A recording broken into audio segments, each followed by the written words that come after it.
तॾहिं डीपीआई साहिबु अखियूं बंदि कयूं आहिनि ऐं आउं उनखे उन्हनि माण्हुनि में शामिलु आहियां जेके आउं तस्लीम थो कयां त उन्हनि सां वेझो गुज़ारण। पर तोड़े जो आउं इहो बि चवां थो त उन मूंखां बि वधीक वेझा गुज़ारण वारा, गॾु रहण वारा, इहे मुंहिंजा मासात वेठा आहिनि। आउं ॾिसी सघां थो हिते सुरैया सूस डीपलाई जो औलाद हिते वेठो आहे, उन जूं पोटियूं मोहम्मद अली साहिब जूं धीअरूं हिते वेठियूं आहिनि, तंहिंमां हिकिड़ी मुंहिंजी घरवारी बि आहे, मुंहिंजा नसीब भला त जिन उन्हनि सां गॾु ॾींहुं राति गुज़ारियो आहे। आउं एतिरो त न, पर आउं काफ़ी का वधीक वेझो डीपलाई साहिब सां रहियो आहियां। उही अर्ज़ु कयमि त अदबी ख़िदमतुनि ते त ही जेके अकाबरीन आहिनि, जेके अदब जा ॼाणू आहिनि, इहे ॻाल्हाईंदा, पर इहो प्रिविलेज मूंखे आहे त उन जी औलाद जी हैसियत सां अॼु हिते अलाह मूंखे इज़त ॾिनी आहे जो आउं बीठो आहियां। जेकॾहिं न त वरी बि आउं चवां थो इन क़ाबिल आउं न आहियां जेको अहिड़े प्लेटफॉर्म ते बीहां अची। छो न उन वक़्त खां थोरो शुरू कयां, जेकॾहिं घणो बोर न थियो त आउं नंढो ई आहियां ऐं इहो ज़मानो आहे मुंहिंजे 6 वरनि जी मुंहिंजी एज आहे। डीपलाई साहिब जो हिकिड़ो अलॻि कमिरो डीपलाई मंज़िल में हूंदो हो, जिते गाॾी खाते में उहो घर बि पुराणी बिल्डिंग बीठी आहे। उन बिल्डिंग में रिकॉर्ड ख़ातिर चवां थो त मथीं फ्लोर ते अदाकार मोहम्मद अली, जेको इहो असांजे पाकिस्तानी फिल्म इंडस्ट्री वारो, इहो जॾहिं हुतां लॾे आया आहिनि त उन घर में डीपलाई साहिब जा मसवाड़ी हुआ।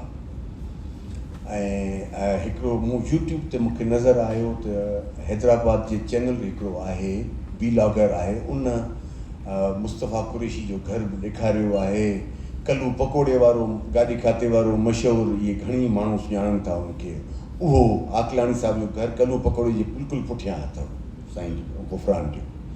ऐं उते ई कल्लू पकोड़े वारे जे साम्हूं गुलाम मोहम्मद गिरामी साहिब जो घर पातो, जेको तव्हां सम्झो था त उनजो नालो हाणे नालो अचण वारो आहे अहिड़े के प्रोग्राम में। तव्हांखे अर्ज़ु कयां त डीपलाई साहिबु हिकिड़े वफ़्त में अमेरिका वियल हो। मूंखे अॼु एतिराफ़ु करणु घुरिजे, ॼाणण वारा ॼाणनि था त इंतिहाई शरारती ऐं जंहिंखे सिंधी में चइबो आहे अजरो ॿार हुअसि, ऐं माइटनि जो ॾाढो सिक खां पोइ 5-6 सालनि जी शादी खां पोइ ॼावल हुअसि त मुंहिंजी घर में हिकिड़ी माउ पीउ वटि ॾाढी मिड़ी ईअं वॾेरो थी पियो हलंदो हुअसि। ऐं डीपलाई साहिबु मूंखे ॾाढो भाईंदो। बाबा डीपलाई चवंदुसि मूंखे, साहिबु चवंदे जेको आहे सो ईअं थोरो ईअं मुंहिंजे लाइ बाबा हो। उहो अमेरिका मां दौरो करे सरकारी को मोटिया आहिनि त हुतां जे कंहिं उन्हनि खे गिफ्ट ॾिनो स्टेट, उहो पार्कर जूं पेनूं जेके ॾाढियूं टिपिकल खीसनि में माण्हू बि हणे वेठो आहियां, उहो सेट ईअं हो, उनमें हर उनजी मथां ते स्टील जो ढक आहे, हेठां बॉडी ॻाढ़ी पीली सावी ईअं जेको आहे सो कारी, उहो पूरो सेट स्टेट तरफ़ां उन्हनि खे मिलियो। हाणे हिकिड़े अदीब खे कलम खां वधीक ॿी कहिड़ी शइ प्यारी हुजे, अची पंहिंजे कमरे में रखी, जेको अलॻि थलॻि कमिरो हूंदो। कमरे जो नज़ारो थोरो पेश थो करे छॾियां, जो ॾिठो आहे हिकिड़ो लोही पलंग जेको फोल्डेबल न हूंदा आहिनि, उहो पियो आहे। भरिसां जेको आहे टेबल पई आहे, टेबल ते टेबल लैम्प पई आहे, हेॾां बि किताब त हेॾां बि किताब, किताब ई किताब। ऐं बेड ते उहे किताब पियल आहिनि जेके सभु खुलिया पिया आहिनि, माना उबता रखियल खुलियल किताब, माना हिकिड़े ई वक़्त में 8-10 किताब मुताले में आहिनि। उतां ई शुरू कबो जेको आहे हुन पुठियों सुफ़ो छॾियो आहे, ऐं उहो किताब जेको आहे सो 8-10 किताब गॾो गॾु पिया मुताले में हलनि। केॾी महिल हू पढ़िजे पियो, केॾी महिल हू पढ़िजे पियो, मूड मुताबिक़, पर 8-10 किताब खट ते हीअं पिया आहिनि। विच में बाबा डीपलाई सां लिखणु लिखाइण जो मूड थी वञे, उहा टेबल पई आहे, टेबल लैम्प पुराणी, मुंहिंजे ख़्याल में सिंधालाजी वारे उन में उहा टेबल मौजूदु बि आहे। जामी साहिबु जेकॾहिं ॾिठी आहे, उहा टेबल लैम्प मौजूदु आहे, जेको डीपलाई साहिब जे इस्तेमाल में हूंदी हुई, जेको उन्हनि जो ठहियलु आहे कैबिन। 8-10 किताब गॾु पिया आहिनि, ॿिया किताब टेबल ते बि धरिया आहिनि। ऐं उते जेको आहे सॼो कुल काइनात डीपलाई साहिब जी उते उन कमरे में आहे। 5-6 सालनि जो आहियां, शरारती ॿार, तस्लीम करे वेठुसि, मूं नुक़सान कया डीपलाई साहिब जा, अलाह मूंखे माफ़ी करे त बहितरु आहे। डीपलाई साहिबु प्रेस वियल आहे, घर में ईअं लुॾंदो लमंदो वञी डिपलाई साहिब जे कमरे में पियो आहियां। ॾिसां छा हिते आहे। उहो बॉक्स मूंखे नज़र अची वियो जेको अमेरिका मां गिफ्ट मिलियो हो पार्कर पेननि जो, जंहिंमें 7-8 जिकियूं पेनूं ईअं लॻल हुयूं। हीउ छा आहे? ईअं 6 सालनि जो ॿार पर शरारती वञी जो बॉक्स खोलियां त पेनूं पियूं आहिनि। वरी हिकिड़ी पेन कढी ॾिठमि त उनजो ढक जेको आहे सो खुले बि थो। अच्छा हीअ खुलंदी बि आहे। खोलियमि त हिकिड़ो स्प्रिंग ॿाहिरि निकिरी उॾामी वियो जेको अंदरि पियल हूंदो आहे। उहो स्प्रिंग जो उॾामण मूंखे एतिरो वणियो, गुम थी वियो, हवा में ई गुम थी वियो, अलाए केॾांहुं वियो। मूं उहो 8 ई पेनूं डिपलाई साहिब जूं खोलियूं आहिनि, सभिनी जा स्प्रिंग उॾाया अथमि हवा में। ऐं जॾहिं डिपलाई साहिब जॾहिं उनखां पोइ रफ़ू चकर असां पंहिंजे कम में लॻी वियासीं, जहिड़ो कुझु कोन्हे। हू स्प्रिंग पिया आहिनि, ढक ऐं उनजी हेठीं बॉडी उहो फर्श ते पिया आहिनि। बॉक्स हिकिड़े पासे पियो आहे, स्प्रिंग गुम, ढक खुलिया पिया आहिनि। डिपलाई साहिब अचे थो, हाणे मूंखे ख़बर त आहे त गंद करे आयो आहियां। अचे थो कमरे में वञे थो त ॾिसे थो पेनूं अधु ईअं खुलियूं पियूं आहिनि ऐं गोरा बोरा उनजा ॿाहिरि पिया आहिनि, स्प्रिंग उॾामी विया। ॾिसे थो, ऐं सम्झां थो त उनखे ज़िंदगी जो रूड शॉक लॻो हूंदो जॾहिं हुन पंहिंजी इहा सरकारी तोहफ़ो पर पार्कर पेननि जो उनखे ईअं बर्बादु फ़र्श ते ॾिठो हूंदो। ॿाहिरि निकिरी जेको आहे सो ॾिठईं मुंहिंजा मासात एतिरा शरारती कोन हूंदा आहिनि, वेठा आहिनि हिते, जिन गॾु गुज़ारियो आहे सॼो वक़्तु। सो सम्झी वियो त हीउ कमु जेको आहे, हीउ ओपिरो ॿारु जेको ॿाहिरां आयो आहे उहो इहो ई आहे गंद करण वारो। हीअं अची चईं, रफ़ीक पुटु हे पेनूं तव्हांखे वणियूं? मूं चयो बाबा ॾाढियूं वणियूं, ऐं खोले ॾिसी बि आयो आहे, ॾाढियूं वणियूं। मुंहिंजी वालदा अॻियां वधी ईअं कावड़ में त पंहिंजे पीउ जो ईअं तबाही थींदी जो ॻाल्हि ॿुधई त मूंखे हुन मतिलबु ॼणी त ॼण सज़ा ॾियण जी कोशिशि कई, का चमाट हणण जी कोशिशि कई। मूंखे सीन यादि आहे। डिपलाई साहिब इहो वॾे ज़ोरदार आवाज़ में पंहिंजे धीअ खे चए थो, फातिमा न। ऐं फातिमा पंहिंजे पीउ जी आवाज़ ते बीह रही। उन ॾींहं खां पोइ डिपलाई साहिब मूं ते टाइटल रखियो बघाड़ ख़ान, माना बघड़नि वारा कम बघाड़ ख़ान। ऐं मरण घड़ीअ ताईं डिपलाई साहिब मूंखे जॾहिं बि सॾु कयो तॾहिं चवंदो बघाड़ ख़ान। वरी अहिड़ो ई हिकिड़ो इहो ई सबोटाज करण वारी ॻाल्हि, दहशतगर्दी।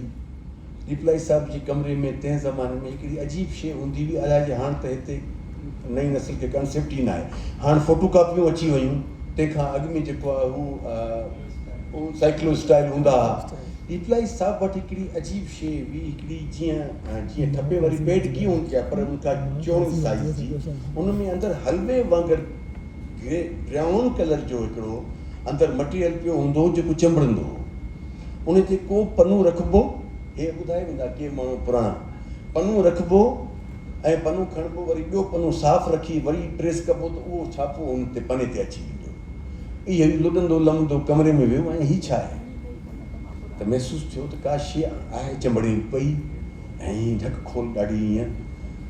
डिपलाई साहिब जूं ई कमरे में पियल पेन खई अथमि, उन सॼे हलवे खे वेही कटियो अथमि। उहो जेको चंबड़ाइण वारो जेको वीचारे जी प्रॉपर्टी हूंदो उहो कटे ॾाढो उनजा हलवे जा टुकर ॿाहिरि रखिया अथमि। धीअ आख़िर आहे छा, रुगो सम्झण जे लाइ ॿेड़ी ॿोड़णी पढ़ाई। मूं इहो कमु बि कयो न, जी सही न। हा, उनखां पोइ उहो ई ऐं बघाड़ ख़ान पंहिंजे घर में मशहूरु थियसि। डिपलाई साहिब मूंखे टाइटल ॾेई छॾियो त हीउ जेको बि नुक़सानु थिए उहो करिणो आहे, हीउ आयल आहे त माना हिन नुक़सानु इहो कयो आहे। मूंखे उहो ॾींहुं कोन विसरंदो जो डिपलाई साहिब जे कमरे में मूं डिपलाई साहिब खे मुसले ते वेठे ॾिठो आहे, बिल्कुलु ॾिठो आहे।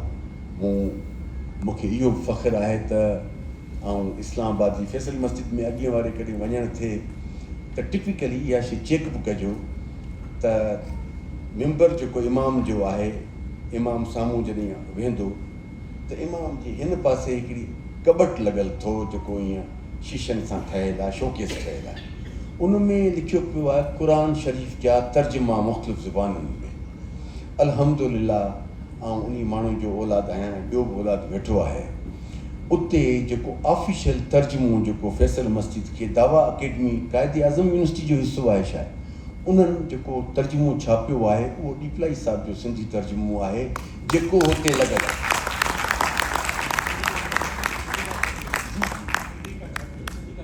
सिंधी उहो त कई माण्हुनि छपियो आहे, पर हू जेको ऑफिशियल दावा अकेडमी माना त क़ाइद आज़म यूनिवर्सिटी जंहिंखे एक्नॉलेज कयो आहे उहो डीपलाई साहिब जो तर्जुमो आहे जेको फैसल मस्जिद में फारसी सां गॾु, पंजाबी सां गॾु ऐं उर्दू सां गॾु ॿियो अथव लिखियो पियो आहे सिंधी तर्जुमो। ऐं असांखे फ़ख़्रु आहे त अलाह साईं असांखे उन रत मां पैदा कयो। दुआ इहा आहे त असां जेकॾहिं उन्हनि जो नालो मथे न करे सघूं, घटि में घटि किरायूं त न, बसि इहा ई कोशिशि सॼी ज़िंदगी रही आहे। मूंखे डीपलाई साहिब जा आख़िरी ॾींहं बि यादि आहिनि जॾहिं फालिज वांगुरु उन्हनि खे थी वियो हो, जॾहिं ज़रीना बलोच इहे सभु उन सां मिलण लाइ वॾो करे अची घर ते वेंदा हुआ। ऐं जेको आहे असांजी पुफी जेका उनजी नूंहुं हुई उहा जेका आहे सा हिकिड़ी धीअ वांगुरु उन सां गॾु वेही करे उनखे हवा ॾियणी आहे पोइ छा इहो बि। पर मूंखे उहो वक़्तु बिल्कुलु न विसरंदो जेको मुंहिंजी सेंसिबल थियण जो वक़्तु आहे। डीपलाई साहिब जी प्रेस जेकी इस्लामिया दारुल इरशाद चवंदा हुआ, क़ुरान प्रेस बि चवंदा हुआ, जिन खे पोइ दोस्तनि बाहि ॾिनी, हालांकि उनमें सॼा क़ुरान शरीफ़ सड़ी विया। जीअं दोस्तनि ॿुधायो त उते कई मसवदा अहिड़ा हुआ जेके माण्हुनि जूं अमानतूं प्रिंटिंग जे लाइ उहे वीचारा मास्टर पीस ई सड़ी विया। उन प्रेस में जेको गोल्ड बिल्डिंग खां अंदरि अचिबो टूवर्ड्स वरी ॿिए रोड जे, त उते इस्लामिया दारुल इरशाद ऐं क़ुरान प्रेस, उतां ई सिंध टाइम्स बि निकिरंदी हुई, उतां ई ॿिया किताब प्रिंट थींदा। मूंखे यादि आहे त असां पंहिंजे नाने वटि आउं मिलणु वेंदो हुउसि, छो त हुनखे प्यारो ॾाढो हो असां, मञा थो इहा ॻाल्हि त हुन मूंखे चाहियो ॾाढो। पंहिंजी ॿिए औलाद खे बि ईअं कोन्हे त को मुंहिंजो ई दावा आहे, पर मुंहिंजी शरारतनि जे करे पोइ इहे टाइटल वाइटल मूंखे मिलिया। मूंखे इहा ख़बर आहे त उन प्रेस ते आउं बाबा सां मिलणु वञा। प्रेस जे फ्रंट वारे जॻह ते त कंपोज़िंग बि थींदी हुई, इहो जेको उन ज़माने में टाइप वारा इहे टिक टिक वारा इहे लोई चइबा छा कंपोज़िटर वग़ैरह लॻा पिया हूंदा। ऐं ॿिए नंबर जॻह ते विच वारे जॻह ते हिकिड़ो राइट साइड ते हिकिड़ो चेंबर ठहियलु हो, ग़रीबाणो सरीबाणो, जिते डीपलाई साहिब टेबल ते वेंदा। उहा ई जिना केप। ऐं तव्हांखे ड्रेसिंग जो तरीक़ो बि ॿुधायां थो। डीपलाई साहिब गर्मियुनि में 99% वाइट कपिड़ा ऐं उन जूं सलवार कमीज़ ते अधु ॿाहूं, जंहिंमें हिते वी कट लॻल हूंदो, उहो उनजो पैटर्न ठहंदो हो डीपलाई साहिब जो। जिना केप पंहिंजी थुली ऐनक, ऐं पोइ आख़िर में लकड़ भत में उते वञी वेंदा हुआ। ऐं उनजे भरिसां कैफ़े राहत हूंदी, बिल्कुलु लॻोलॻ कैफ़े राहत हूंदी हुई। साईं फिरदौस त हुते साम्हूं, फिरदौस जे साम्हूं हूंदी, हीअ राहत हूंदी। फिरदौस हूंदी हुई, फिरदौस सिनेमा जे साम्हूं डीपलाई साहिब जे घर जी राहत, हुते कैफ़े राहत हूंदी हुई। असांजी लालच इहा हूंदी डीपलाई साहिब सां मुलाक़ात थिए न थिए, को असांखे पेटीस खाराए चांहि त पीआरे हिन राहत जी। ऐं असां जेको अञा ताईं आहे उहा, जेकॾहिं आहे त उहा वॾी यादगार शइ आहे। 50 सालनि जी हिस्ट्री आहे उनजी घटि में घटि। अॼु बि तव्हां राहत ते वेंदो, जेकॾहिं ज़मानो त अॼुकल्ह मिलावट जो आहे, पर हुनजा पेटीस एॾा सुठा हूंदा हुआ ऐं चांहि एॾी सुहिणी ठहंदी हुई जो असां डीपलाई साहिब वटि जेको आहे सो प्रेस ते वञी किरण जो मतिलबु आहे घर छॾे त माना पेटीस मिलंदा। ऐं हुन पंहिंजी ग़ुर्बत जे ज़माने में असां सां इहा रीत न टोड़ी साईं। मूंखे हुनजे घर जी ख़बर आहे, ऐं अखियुनि ॾिठो शाहिदु आहियां।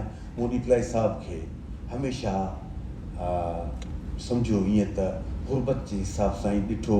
मूं हुनजे घर में ख़ुशहाली तॾहिं ॾिठी जॾहिं 1979 में मुंहिंजो मामू, मुंहिंजो सहुरो ऐं डीपलाई साहिब जो वॾो पुटु मोहम्मद अली, उहो जॾहिं सऊदिया में वियो ऐं अची जॾहिं वापसि पहुतो, तॾहिं घर में मूं कुझु ख़ुशहाली ॾिठी आहे, जेका 2 साल डीपलाई साहिब बि ॾिठी। जेकॾहिं सऊदिया न हुजे हा, वॾे पुट जो उते न हुजे हा कंट्रीब्यूशन, त मूं घर में हमेशह हिकिड़ो ग़ुर्बत जो माहौल ॾिठो। पंहिंजी नानी, पंहिंजी मासियूं ऐं ॿिया घर वारा, मूं ग़ुर्बत जो माहौल ॾिठो। मूं छापनि में छापा लॻंदा हुआ घर ते किताब ज़ब्त करण जे लाइ, जॾहिं छापा लॻंदा हुआ तॾहिं डीपलाई साहिब जी जेका माड़ी हूंदी हुई, उन माड़ी जे मथां मोहम्मद अली वारा रहंदा हुआ। उन माड़ी में जेको सम्झो मेज़नाइन टाइप, जंहिंखे अॼुकल्ह पाण चऊं था फ्लोर, अहिड़ी माड़ी हूंदी हुई। उन माड़ी जो हिकिड़ो अंदरि ॿियो कमिरो हूंदो वॉशरूम टाइप। मूं ॾीपलाई साहिब जा किताब पंहिंजी नानीअ खे ऐं पंहिंजनि मासियुनि खे उते छापे दौरान लिकाईंदे ॾिठो आहे, जेके किताब ज़ब्त थींदा हुआ। शेखुल मशाइख़ इनकलाबी ईरान ॾीपलाई साहिब जो बाबा जो आख़िरी किताबु हो, जंहिंखां पोइ 1979 में उहो आयो, इनकलाब खां पोइ उहो किताबु ज़ब्त त साईं शेखुल मशाइख़ त बिल्कुलु ई ज़ब्त, ऐं ॿिया बि कई किताब जेके अञा ताईं बि उहो कानून अल्हम्दुलिल्लाह एतिरो हाणे इन्फोर्स नथो थिए, पर उन ज़माने में मार्शल आर्ट्स में हेॾां होॾां त ॾाढो सख़्ती सां इन्फोर्स थींदो। ऐं उन्हनि किताबनि खे इंक्लूडिंग क़ुरान शरीफ़ जा पारो पारो पारो अलॻि छपियल हो, जेको मौलवी अहमद मलाह जो मंज़ूम चइबो आहे, मंज़ूम तर्जुमो हो, जेको पारो पारो अलॻि छपियल हो, जंहिंजो पीलो हुन जो जुल्द हूंदो हो, मूंखे चिटो यादि आहे।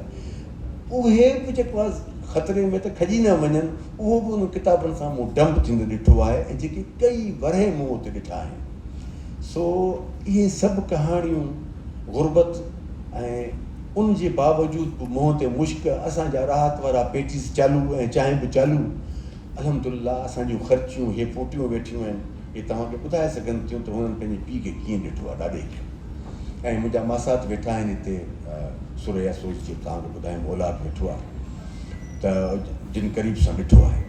सो इहे सारोड़ियूं आहिनि मूं वटि। ऐं वरी बि इहो अर्ज़ु कयां त असांजी फैमिली खे इहो एज़ाज़ु अलाह जे तरफ़ां बिने वॾो आहे त असां उन माण्हू खे अहिड़े प्लेटफॉर्म ते अचूं था त यकीन कयो त असांजी मुआशिरे में इज़त उन माण्हू जे करे आहे, ऐं उन खां पोइ उन ॻोठ जे करे आहे जंहिंजो नालो ॾीपलो आहे, जंहिंजो नालो हुन बि अमर करे छॾियो, पंहिंजो पाण खे ॾीपलाई सर आहे।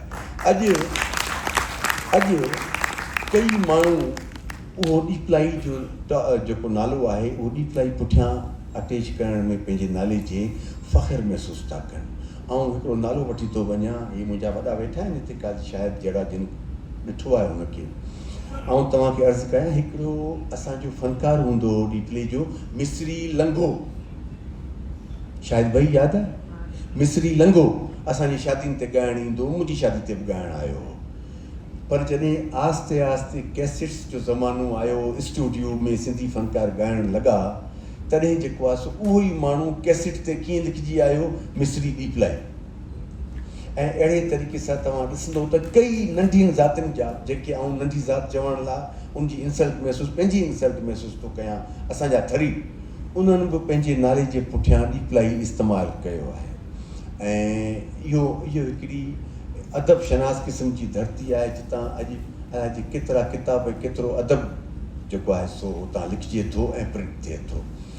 ऐं तव्हांजो वधीक टाइम कोन थो वठां, जो वधीक क़ीमती माण्हू हिते वेठा आहिनि, पर जेको मूं ॻाल्हायो आहे इहो एक्सटेम्पोरे आहे, ऐं पर दिलि खोले मूं तव्हां सां ॻाल्हायो आहे, पंहिंजे गुरबत जा अहवाल बि लिकाया न आहिनि। तव्हांजी महिरबानी साईं।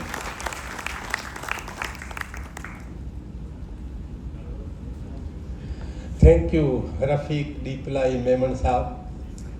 ऐं हींअर हिते हिकिड़ा ॿिया दोस्त, असांजा ऑफिसर, सिंध जो home secretary, additional chief secretary Iqbal Memon sahib वेठो आहे। उन कॾहिं नाले जे पुठियां ॾीपलाई न लॻायो आहे, पर हाणे मूंखे इहा ख़बर आहे त उन्हनि जो महिराण इंजीनियरिंग यूनिवर्सिटी में इंजीनियरिंग करे पोइ CSS, पोइ हाणे असांजे सिंध जो होम सेक्रेटरी आहे। असां वरी नारा हणंदा हुआसीं त सिंध जो होम सेक्रेटरी सिंधी हुजणु खपे, IG सिंधी हुजणु खपे, सो हिते वेठो आहे ऐं असां हुनजी आजियां था कयूं।